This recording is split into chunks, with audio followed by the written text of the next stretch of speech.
हमारे साथ कांग्रेस अभियान समिति के अध्यक्ष अखिलेश सिंह हैं। अखिलेश जी, चुनाव प्रचार लगातार आप लोग कर रहे हैं, क्या माहौल बिहार में देख रहे हैं, किस तरीके की स्थिति है?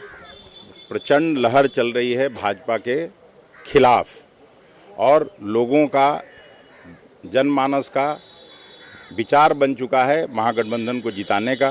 पहले चरण और दूसरे चरण के मतदान में कोई सीट इन लोगों को मिलने नहीं जा रही है। बाकी का भी जो चुनाव है उसमें और गोलबंदी उतनी ही तेजी से बढ़ रहा। अभी भी मैंने इंटरव्यू में कहा कि 70% लोग महागठबंधन के प्रत्याशी के पक्ष में एकजुट होकर वोट मांग रहे हैं।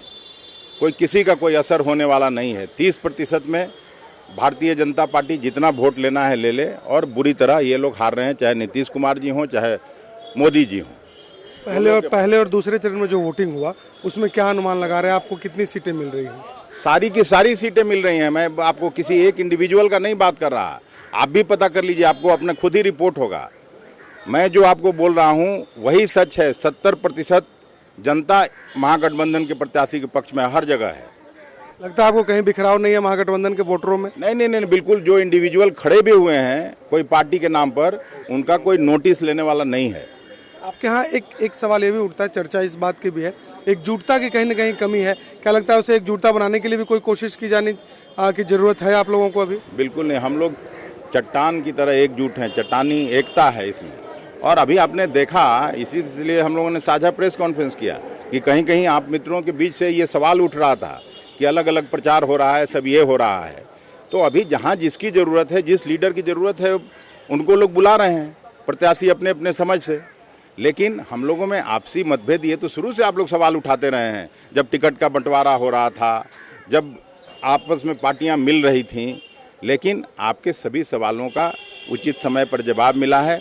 और इसमें भी कोई बीच में सवाल नहीं है कि हम लोग एकजुट नहीं हैं। लेकिन अखिलेश जी, राहुल गांधी और तेजस्वी एक मंच पर नहीं आती, इस बात को लेकर तो सवाल उठेंगे कि आखिर बिहार में रह करके ऐसी कौन सी मजबूरी है कि दोनों नेता एक मंच पर शामिल नहीं होते हैं? अभी 4 चरण का चुनाव है। राहुल जी पूरे देश भर में प्रचार कर रहे हैं। उनको जो समय मिलता है उसमें वो आते हैं। तेजस्वी जी कहीं और व्यस्त रहते हैं।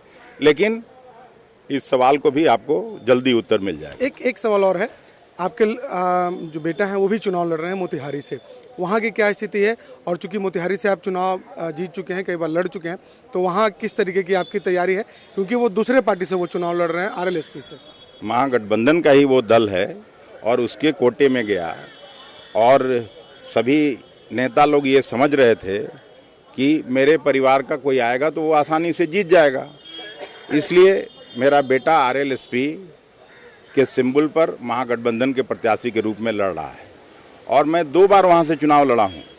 2004 में मैं 1 लाख के अंतर से चुनाव जीता था। और जो मैं चुनाव हारा था वो टेक्निकल चुनाव हारा था। अगर उसमें भी कांग्रेस और RJD एक साथ रहती तो मैं वो चुनाव भी हारने वाला नहीं था। दोनों का अगर वोट आप जोड़ दीजिएगा, मुस्लिम वोटों का बिखराव हुआ, इस वजह से वो चुनाव मैं हारा जरूर, इस बात को मैं स्वीकार करता हूँ। लेकिन इस बार तो कांग्रेस का आप छोड़िए, बाकी 3 और पार्टियां आई हैं। कुशवाहा जी का पार्टी, वहाँ 2 लाख वोट उनका भी है। VIP पार्टी, मलाहों का वोट वहाँ 1.5 लाख से ज़्यादा है। मांझी जी का पूरा दलित बिरादरी। हम ये भी आपको कहना चाहते हैं कि गलतफहमी में होंगे रामविलास पासवान जी और उनके बिरादरी, दोनों भाई लड़ रहे हैं चुनाव। वहाँ पर आपको परिणाम सामने आएगा तो पता चल जाएगा। पासवान भी इस बार उनके साथ नहीं। लेकिन आपके बेटे की लड़ाई एक बड़े चेहरे से है, भारत सरकार के मंत्री से, वो वहाँ के स्थानीय हैं, वहाँ से कई बार चुनाव लड़ चुके हैं, जीत चुके हैं। तो ऐसे परिस्थिति में कहाँ पाते हैं आप अपने आप को, और कितना मेहनत आपके बेटे को और करना होगा? क्योंकि वो युवा हैं, पहली बार चुनाव लड़ रहे हैं और एक मजबूत चेहरे से लड़ाई है। आपके लिए वो बड़े होंगे, पटना में वो बड़े होंगे, दिल्ली में वो बड़े हो सकते हैं, मंत्री पद पर वो हैं, इसलिए उनको बड़ा समझा जा रहा है। मोतिहारी में जितना उनके खिलाफ घृणा है उसका आप अंदाज़ा नहीं लगा सकते हैं। और अगर कोई सबसे ज़्यादा वोट से हारेगा तो वो राधा मोहन सिंह जी, एक कृषि मंत्री के रूप में जितने बड़े फेल्योर वो हुए हैं, शायद इस देश का कोई कृषि मंत्री हमेशा बहुत बड़ा आदमी हुआ करता था। और यही राधा मोहन सिंह जी से जब किसानों के सुसाइड पर सवाल किया गया था तो वो जवाब आप लोगों को आज भी याद होगा। उन्होंने कहा था खड़े होकर के कि प्रेम प्रसंग में फेल्योर्स की वजह से किसान आत्महत्या कर रहे हैं, ऋण के दबाव के चलते वो आत्महत्या नहीं कर रहे हैं। तो इस तरह का जवाब अगर कोई कृषि मंत्री सदन में दे तो इसका आप अंदाज़ा लगा सकते हैं। इन लोगों ने वायदा किया था चीनी मिल खोलेंगे, प्रधानमंत्री जी खुद गए थे उनके कैंपेन में, उन्होंने वायदा किया था कि जब मैं अगली बार प्रधानमंत्री के रूप में आऊँगा तो इसी मोतिहारी के चीनी मिल से के चीनी से चाय पीऊँगा।